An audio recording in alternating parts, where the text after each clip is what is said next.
Hope everybody is fine. Welcome for today's lesson. This is teacher Paul Lirangu, and today we are still going to look at resources and economic activities. Still under the subtopic agriculture, and today we are going to look at flowers growing in Kenya. We are going to look at flowers growing in Kenya. Previously, we have been looking at some crop growing. We looked at cotton growing. We looked at traditional crops grown in traditional African society. We looked at traditional methods of farming. Now, for today, we are going to look at flower growing in Kenya. Now, let's look at a brief description about flowers. And to start with, growing of flowers is called floriculture. Growing of flowers is known as floriculture. So if you are a pure farmer who grows flowers, if you purely practice growing of flowers, if your major activity is growing of flowers, then we say you are practicing floriculture.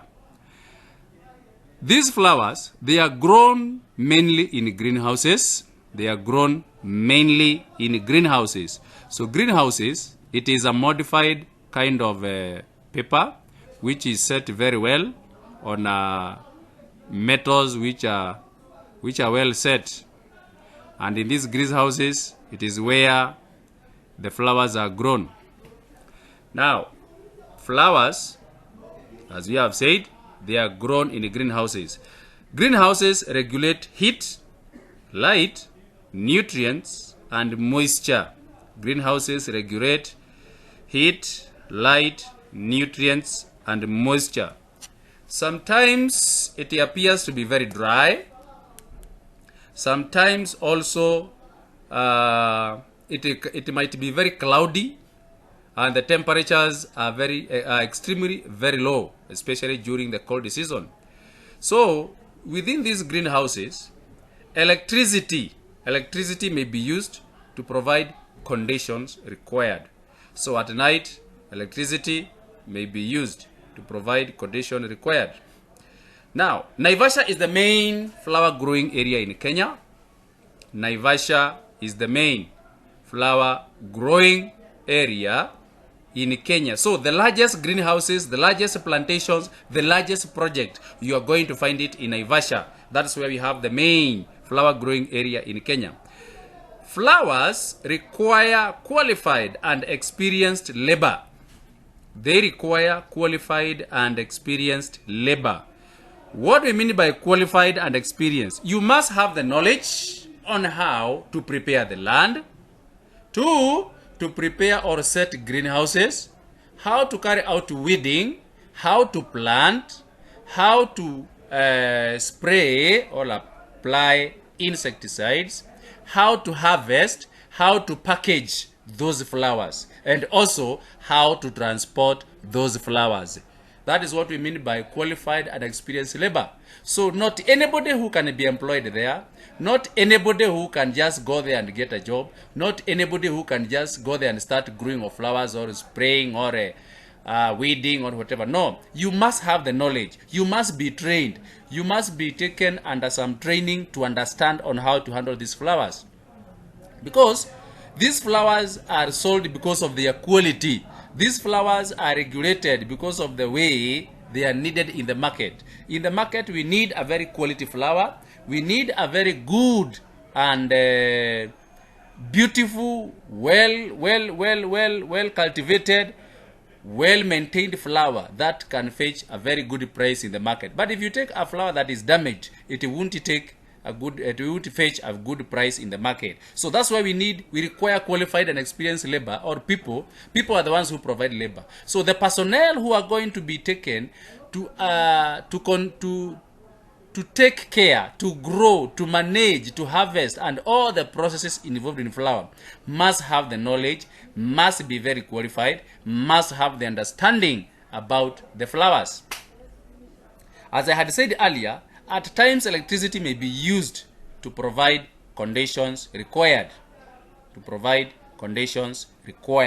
So these conditions are heat, we have enough light, and we have required moisture within those greenhouses. If the temperatures are very low, then electricity can be used to boost the temperature and the balance.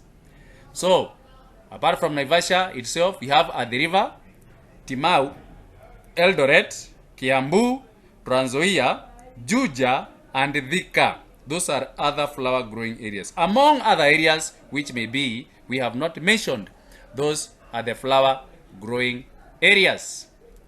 Now, we go to the contributions of flowers to the economy. We look at the contribution of flowers to the economy. So, contribution of flowers. How are flowers beneficial to us? How flowers are beneficial to people? Either you are a direct farmer or not a farmer. Number one, earns foreign exchange. Earns foreign exchange.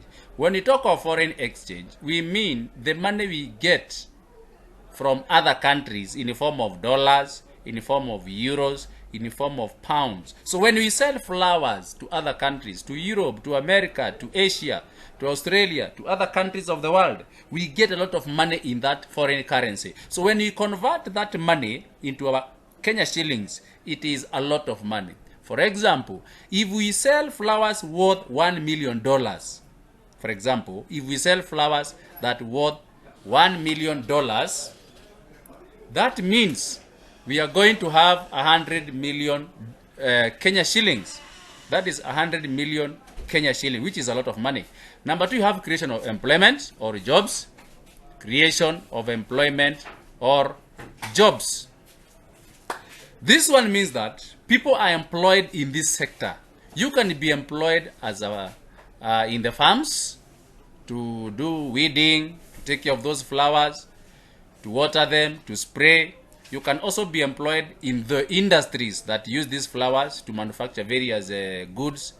You can be employed as a cleaner there. You can be employed to run those machines. You can be employed as a packager. You can be employed as a driver to transport. You can also be employed as a guard to take care to guard those greenhouses and those farms. And by the end of the day, you are going to get something in your pocket. So that's what I mean by creation of employment. Source of income to farmers. Number three, source of income to farmers. What we mean is that farmers who carry out flower cultivation or flower growing, after they sell, they earn a lot of money. Flowers are very profitable if you are patient and you follow the procedures on how to grow them. So the farmers get a lot of money. They earn a lot of money which they use to benefit their lives. Used to decorate during ceremonies. Number four, used to decorate during ceremonies. I am sure each one of you at once or twice you have ever visited a place where a wedding is taking place. For example, if you look at the bride, always has a bunch of flowers around the setup where the wedding is taking place, where the reception are. We have a lot of flower layout on the table, on the chairs and every part. So you find that they decorate, they change the picture of that place to look very beautiful, to look very attractive, to look very pleasing to the eye. So we use the flowers to decorate, to beautify a place. Number five, acts as attractive sites and learning centers for schools and colleges. Attractive site, you can visit these flower farms as a tourist. Very common. Naivasha is always visited by very many people. Naivasha is always visited by very many people to see these greenhouses, to see these farms, to see how they are set, to see how they are laid out, and how the farming is taken through. So people learn. You can go there to learn. At the same time, you go there as a tourist to just enjoy seeing those farming areas. So maybe you can organize as a school a trip to Naivasha to see the farms. After learning about flower farming in class, you just go now to the ground and see whatever is happening, the packaging, the harvesting, the spraying, how the flowers are watered, and so on. Then number 6, development of infrastructure. Development of infrastructure. Infrastructure, we are talking about the means of transport. Road transport, railway transport, air transport, water transport. The money our country gets in the form of foreign exchange, which when converted to a Kenyan currency, there are millions and billions of shillings.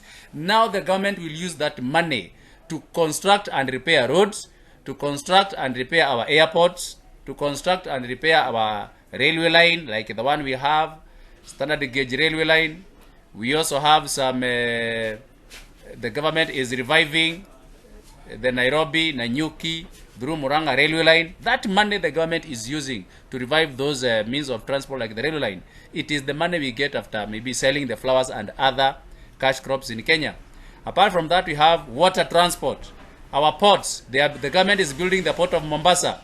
They're also building a pipeline, construction of dams. All these projects the government undertakes, it is funded through the money which is got by selling cash crops like flour to other countries. Then we have number 7, last but not the least, improve living standard of people. Improve living standard of people. Living standard, we mean people get to live a good life. People get to buy what they always have admired. People get to buy all the good things. You're going to eat good food. You're going to wear good clothes. You're going to buy a good set of sofa set, a good bed. You're going to buy a TV, a fridge in your house, maybe a computer, a good phone, a vehicle. You buy land. You construct a very good house. You eat very nice food. That's what we mean by living standard. You live a good life which is comfortable, which is stress-free. And through that, it is brought by what? By the money you are going to get through employment, through maybe selling of flowers, through foreign exchange which is got, and other good after selling the flowers. So it is going to improve the living standard of people. So finally, pupils, below you have an exercise which I want you to attempt. We have an exercise which I would like you to attempt. You have 7 questions there. Number 1, you can see, name the cash crops grown in Kenya. Name 5 food crops grown in Kenya. Name 2 traditional methods of farming. State 5 ways in which food was stored in traditional African society. Name 5 foods that were grown in traditional African society. Name 5 resources we have. Name 5 economic activities we do. So those are the questions you are going to attempt. So flour is a very important cash crop. Flour of recent, though it has declined, but it is a very important cash crop if you're a farmer. So that was